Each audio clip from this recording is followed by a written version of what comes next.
someday along the spiritual journey, you may ask, or someone asks of you and about you, if I'm spiritual, why am I in hell?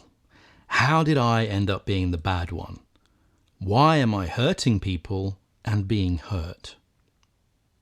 It's easy to think that they are the questions of someone who has failed in spiritual development.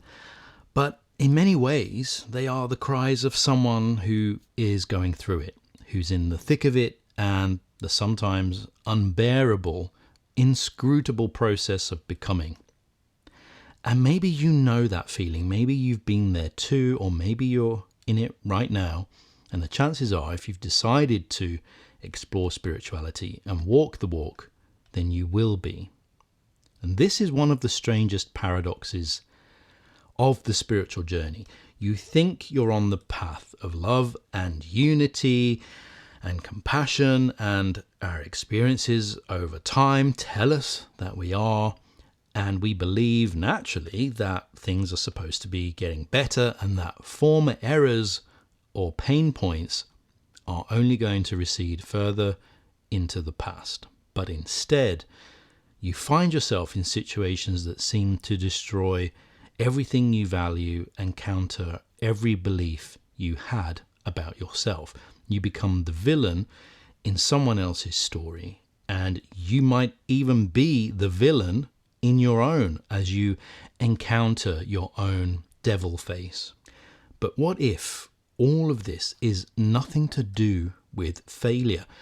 What if this is the higher self working through the raw, unfinished, still hidden, chaotic material of the lower self? What if the pain is the proof that something deeper is at work, something you can't yet see clearly, but that is very much alive beneath the surface? What if all you are encountering is your own guardians of the threshold? And this is the very important topic and question of today's episode of the Higher Self Dialogues.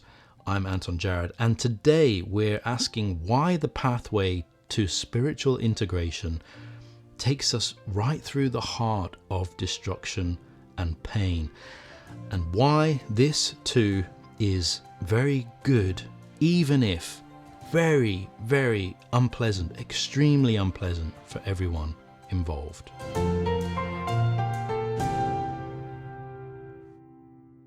In the journey of connection with higher self, you learn, I feel, that it is higher self who is truly guiding the process of integration.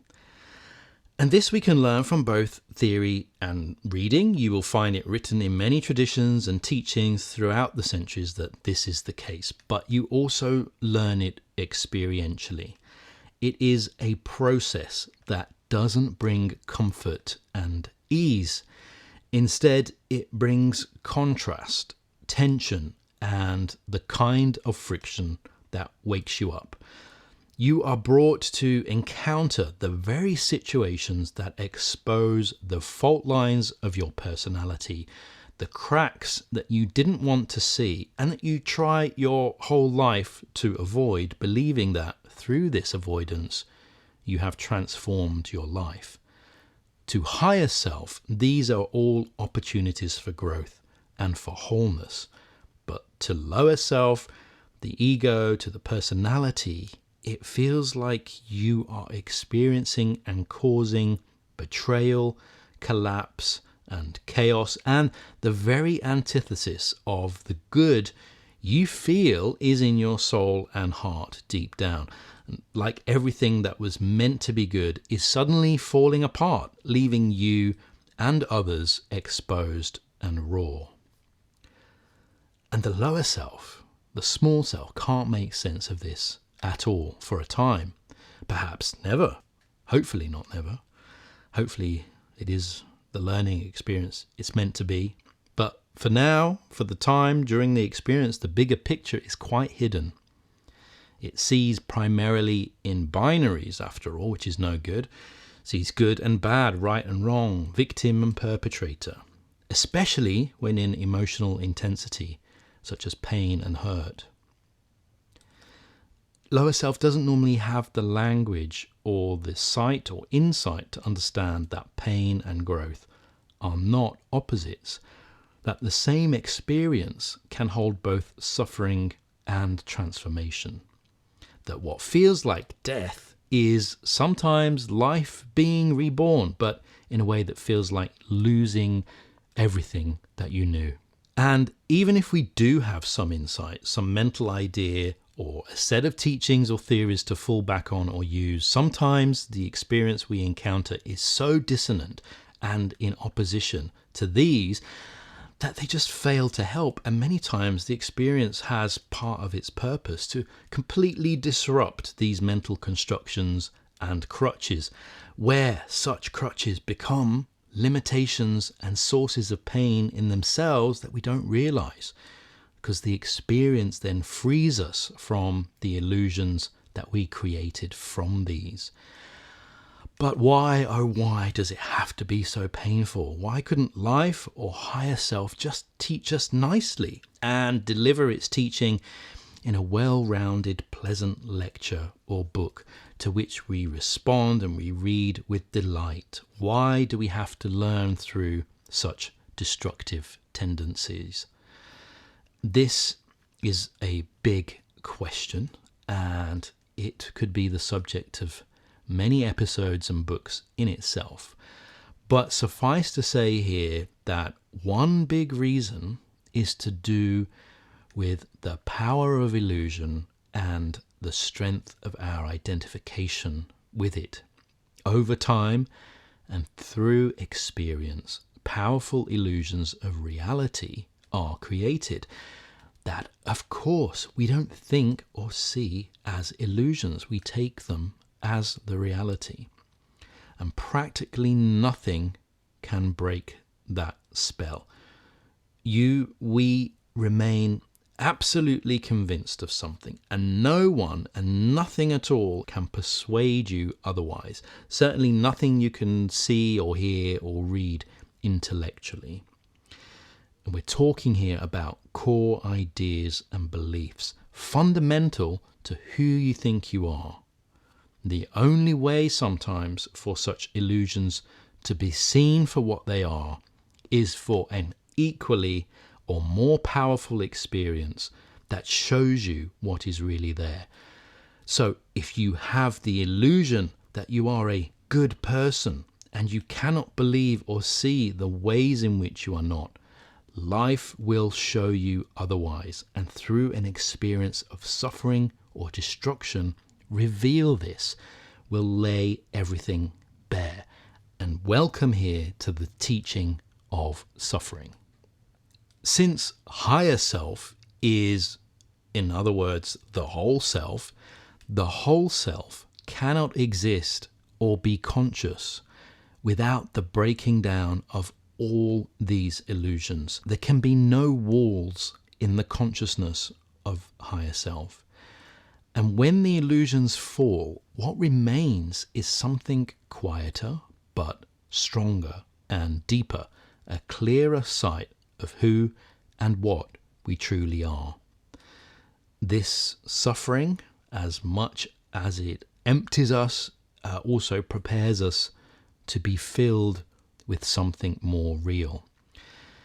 It's not for destruction's sake, but so that in place of the false, something true can take root. A love that is less divided, less egocentric, joy that is less dependent, peace that's less fragile, not just for you, but for the other and for others also. So, a drama must sometimes play out, depending on what needs to be torn down, and sometimes painfully, your role, it seems, in this drama is not the hero, but the betrayer, the deceiver, the deserter, the one you swore you would never become and could never become, the one that you once saw in others and judged, the one you thought was not possible to become and that you thought had already been overcome from past experience. And this is truly the hardest role to play in life, especially for the spiritual seeker, because we are predisposed to focus on the light. Having come through the dark part of a spiral of evolution, that's what we see, we identify with. The spiritual journey is an enlightening process. And so it's hard because we resist this role with everything in us. But our misalignment plays it out anyway, in spite of us. It acts through us despite our best intentions. Because I feel the misalignment must, of necessity, achieve its distorted effects. So, you look fake to others, you feel fake in yourself, and whilst you question this, in some ways, you are fake because part of you is still fragmented, still unfinished, still acting from the hidden, still denied part of you. You still tell yourself, no, it's not me, it's them, and you deny that part of you was also part of the repertoire of causes. But this is the script higher self hands you, not to punish you, but because only this role in this time and this moment will reveal and has the power to reveal what is hidden beneath the surface. Only this breaking open will show you the truth about what is still unintegrated inside of you. And welcome here to the guardians of the threshold. Many spiritual teachings speak of this idea of the guardians of the threshold in one way or another. What comes to mind for me are the works of Martinus, a Danish philosopher, and Rudolf Steiner. And the idea is this, that there comes a point on the path where the spiritual seeker encounters what are called the guardians of the threshold. These are not literal beings or spiritual entities, but symbolic representations of all the unresolved, unintegrated forces within us. Our fears, our selfish desires, our pride, our hidden aggression. They are usually all of the ugly things that we don't wish to see in ourselves or associate with ourselves, although we really quickly and readily associate them with other people. These guardians stand at the gate to deeper spiritual awareness. They stand tall, but they don't attack us. Rather, they protect the sacred from the parts of us that are not yet ready to wield higher spiritual forces responsibly. And they stand there to be seen, to be acknowledged, and eventually to be integrated.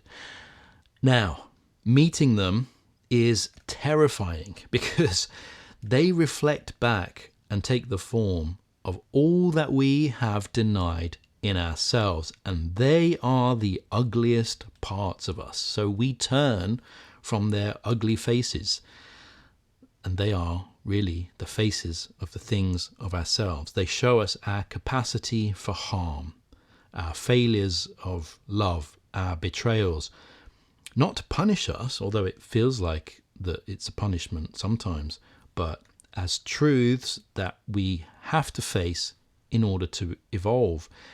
And until we face them, they influence our lives unconsciously, and then they show up in our relationships, our choices, our crises. We act them out in the very roles we don't want to play. And the situations where we become the bad one, well, they are in a way the guardians appearing in the world of form, inviting us to stop running and to turn and face what is still fragmented inside. In the acting out, in the play and the drama of that role of the bad one, well, then we can't deny that it's there because we see it on stage. It's come from backstage to the front of stage and is acting out for all to see. Misalignment is not a moral failing, and Having guardians and ugly tendencies is not a sign of moral deficiency. Seeing them is a sign of maturity and honesty, but it's also a form of immaturity. These are tendencies that are still not yet grown out of. And it's not something that you can be truly blamed for. I mean, you wouldn't blame a child for not knowing what they can't yet know, for experiences that they have not yet reached the age to have. Just like you wouldn't blame them for throwing their toys at another child or scratching another child's face out of anger. We expect it of them. We can forgive them that. But still, we have to take responsibility, just like the child has to take responsibility for their small actions.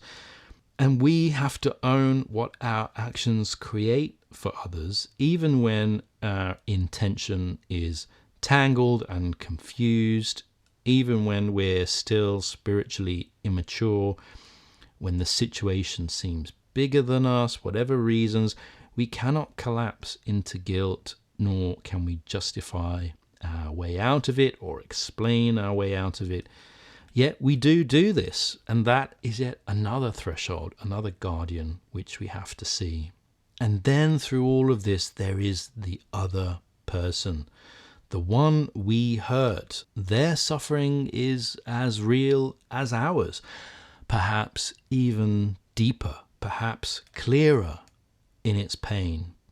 But here we see the other side of the coin, because the other person is also a higher self, and their higher self is also working, also guiding, also bringing them to this situation, even if they have no awareness of it. Even if they see only harm, betrayal, abandonment, even if they hate you for what has happened, on a deeper level, their higher self has agreed to participate in this drama, not to punish them, but to move them forward. For the equation of suffering and growth works just as much for them as for you. It's not just for your benefit that this catalyst, that this experience of suffering is happening. It is also for theirs. However, there's nothing you can do to explain this to them, and you're not their teacher. Life and their higher self is their teacher. It is between them and their higher self why they're going through this experience. They may not have eyes to see it yet, but it's not your role to explain. And this usually makes everything even more painful for you.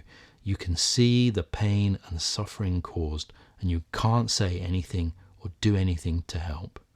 All you can do is carry and bear it without denying it, without explaining it away, even if you understand something of it and what has gone on. For them, especially if they have no direct or clear spiritual pathway that they're on, they may even deny spirituality and have nothing to do with spiritual or religious ideas. For them, what you brought to their door was only suffering and a seeming punishment from life for doing something good, for being who they were. And there is no God, there is only a devil in this case, an evil, and you are the representation of it. It is a dark place that you bring them to. And how do you think that feels to someone who thought and told themselves that they are a bringer of light? Well, this whole idea comes crashing down. Underneath the visible chaos, something quiet and deep is happening, however, and here is a hidden dialogue between two higher selves. What looks like destruction is really creation and evolution in disguise. Evolution wearing the clothes of catastrophe, a quiet agreement being worked out between souls, even while the personalities on the surface rage against each other and continue the drama. But ultimately, all higher selves are one. All being is one, at different stages of differentiation, different threads in the same tapestry weaving their way home. Your higher self and my higher self have their unity and origin in the source of being and are one. But this realization, and the realization for this, for both forms of self and for both to have it simultaneously, well, that is very, very far, far away. At some point in the journey of evolution, we will all play both roles, play every role. We will all be the bad one. We will all be the betrayed one. It's the only way to gain the full understanding of the nature of reality, in which betrayal and hurt are real and purposeful phenomena. And it's how their opposites are born and how we can truly learn how to not manifest them. And this is how integration works, by walking both sides of the story, often against our will. Because who would choose pain and hurt? Who would choose to inflict this on others? We wouldn't choose it, so it's chosen for us by life, by a higher wisdom, order and being. And it's the only way, because we go through our lives avoiding pain, avoiding such situations. And ironically, it's through the avoidance of things that we line up the very possibility of them. And here it really is true. You can run, but you can't hide. And the situation you are avoiding, even if unconsciously, will come to you, even if you lock yourself away. The gift of walking both paths, the one who hurts and the one who is hurt, is the birth of something deeper than either role, which is compassion. Not just compassion for others, but for yourself. And it is from this compassion that the next chapter of your path and being is written, a chapter less defined by fear and less defined by hidden tendencies acting out, and more defined by understanding.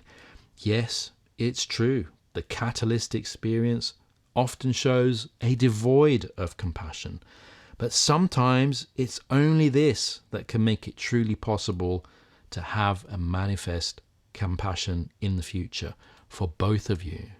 Meanwhile, you become the figure described in pop songs, the cultural baddie. And what comes to mind for me are songs like Ray's Oscar-winning Tears, where the fakeness of the betrayer is called out with that raw, poignant clarity.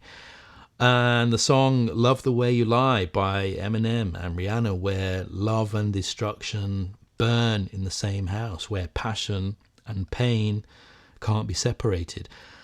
And I'll be honest here, I know those songs in a different way now because I've lived them. My own story with my partner showed me this very painfully and very personally in the last years. I ended up in the role of the fake one, whose actions and words didn't align, whose presentation of self didn't match with what was met with.